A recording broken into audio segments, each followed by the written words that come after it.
15.4 Libby Ferguson Part 2. During a football game, a player is brought down when a player from the opposition performs a slide tackle that misses the ball and instead goes into their ankle. On observation, the ankle was swollen as well. There was redness at the injured site. These are the signs that the body is currently in the inflammatory response phase and is currently self-healing.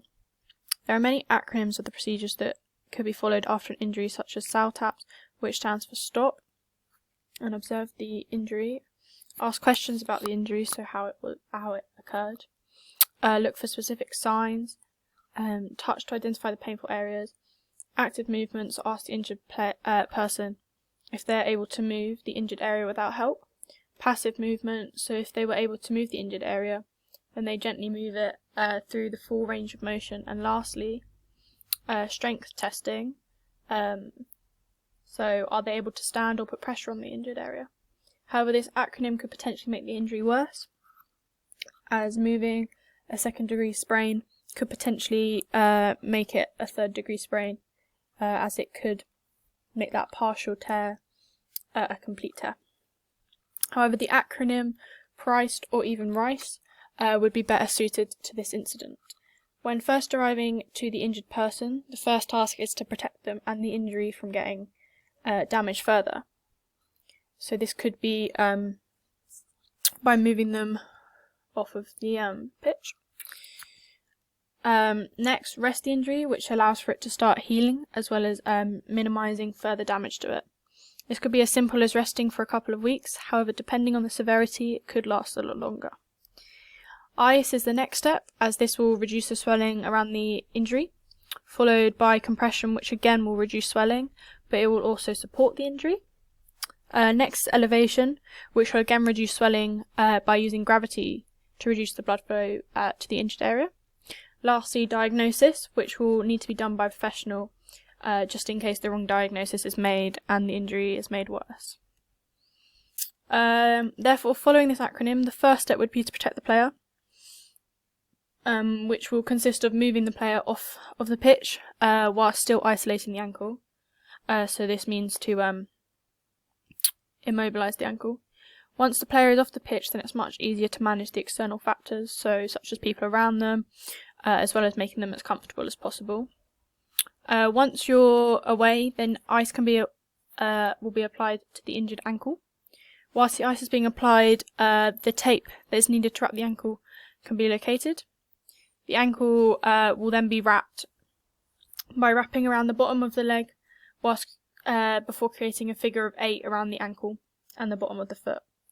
Once the ankle is wrapped, the ice can be applied again, and the ankle should be raised slightly, for example, by putting a pillow underneath it.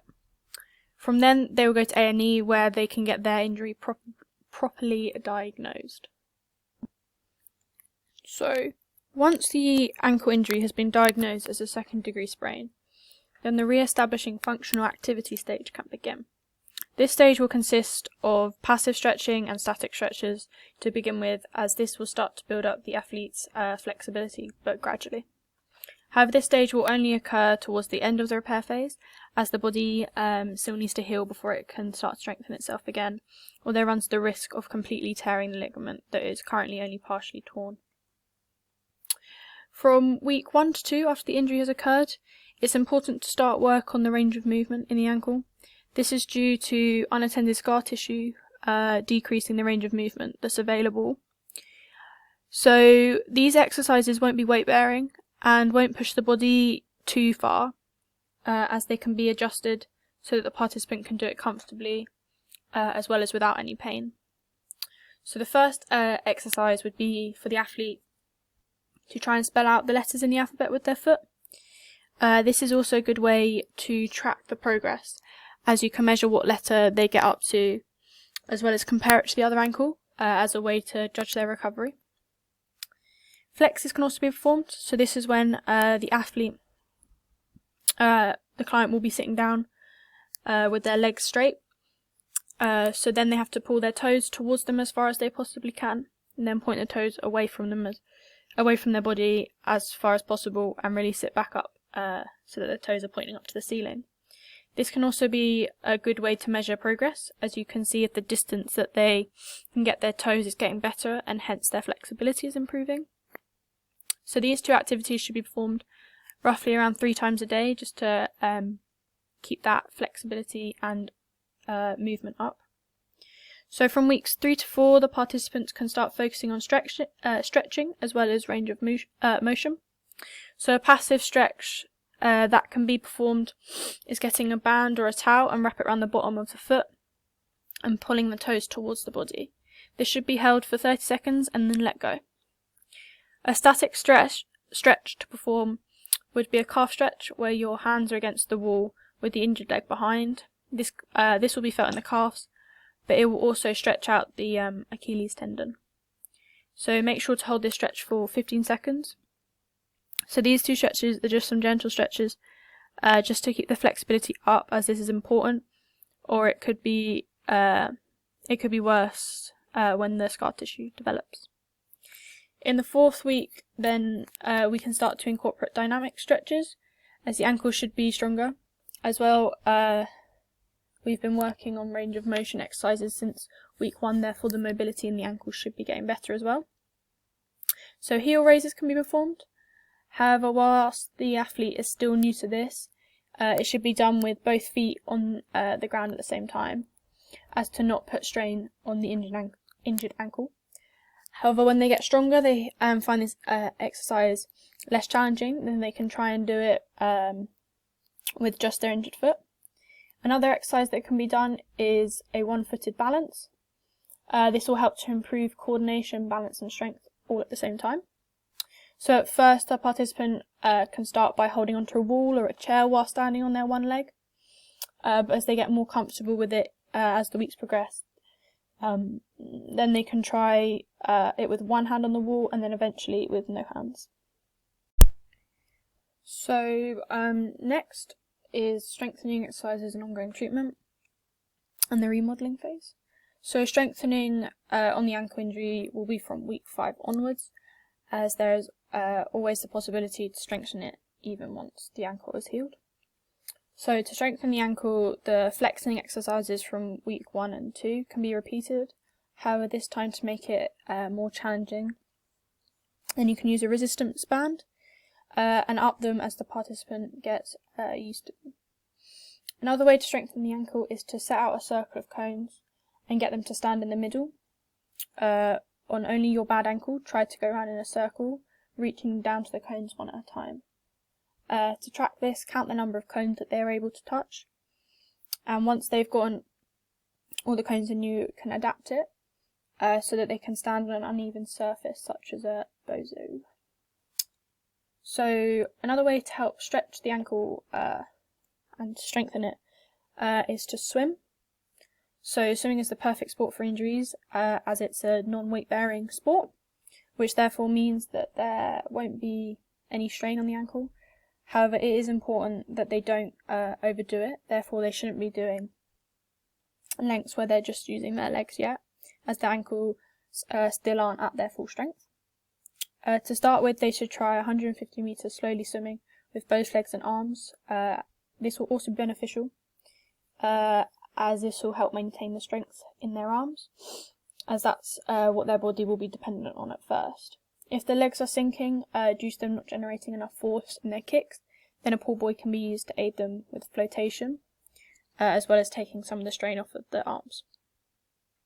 As well as these, it would be good for the client to practice juggling, as this will help them with coordination for the body, as well as work on a different region of the body that hasn't been particularly worked on due to the ankle injury. So gradual increase in activity. This would start from about week 8 onwards, as the ankle should be nearly healed and started to strengthen again. Due to the sport that my client plays being football and them having an ankle injury, then it may take a little longer before they are introduced back into activities that mimic football, due to them being required to kick the ball. However, there are other ways to improve their cardiovascular endurance that will not put too much strain on their ankles. To improve cardiovascular endurance, my client can cycle, as it takes most of the weight off the ankles. However, it will be adapted at first, as the ankle injury has not fully healed yet. The cycling should be on level ground or on an indoor turbo trainer. The client should only start by cycling in the lowest gears, as well as pushing down with their heels, as this will restrict the ankle from moving too much and potentially re-injuring them. As the client gets more used to the low gears and is cycling without pain, then the gears can be increased gradually, as well as the ankle can move back on the pedal so that they're no longer just cycling with their heel. As well as cycling, swimming is also a good sport to help with cardiovascular endurance, as well as it takes the weight off the ankle. As the ankle grows stronger, then the participants can start doing lengths where they just kick rather than relying on their arms to get them to the other side. This will help with strengthening the ankle further.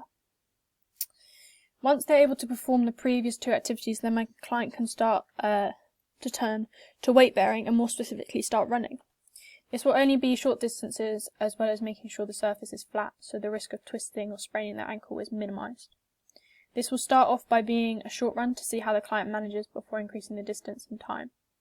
To start with, I will only get them to run 100 metres at a pace where they are running, where they still feel comfortable. If they do this without any pain or discomfort, then they can try and start running for between 5 to 10 minutes and repeat this for a couple of days before the time increases, so that their fitness doesn't plateau and remains in an increasing rate.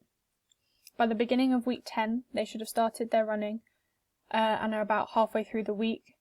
They will be increasing it to 15 minutes. Once they are running with ease, then a football can begin to be introduced. This should be around week 11. However, this stage cannot be rushed, as there is a lot of risk surrounded by kicking the ball and ankle injuries.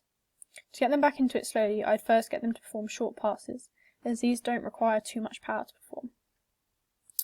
As well, get them to perform sprints in a straight line. Changing of direction will be incorporated later on in week 12. From week 12, the focus changes to change of direction. So to start with, I'd get them to stand on 2 feet and practice shifting their weight. To adapt this, I'd get them to perform side steps. Then get them to jog between cones that are sat on a zigzag, as this will get them to be pushing off both ankles and changing directions. Another drill that looks at agility is the T-test agility test. That will be performed between a jog and a running pace. Once they have the hang of changing directions and kicking the ball over short distances, as well as sprinting, then they are ready to go back to training with their team. However, they should start off easy and make sure to ice the ankle after their sessions. As well, avoid contact for the first couple of sessions, as this will also build up the player's confidence again, as well as protect their ankles.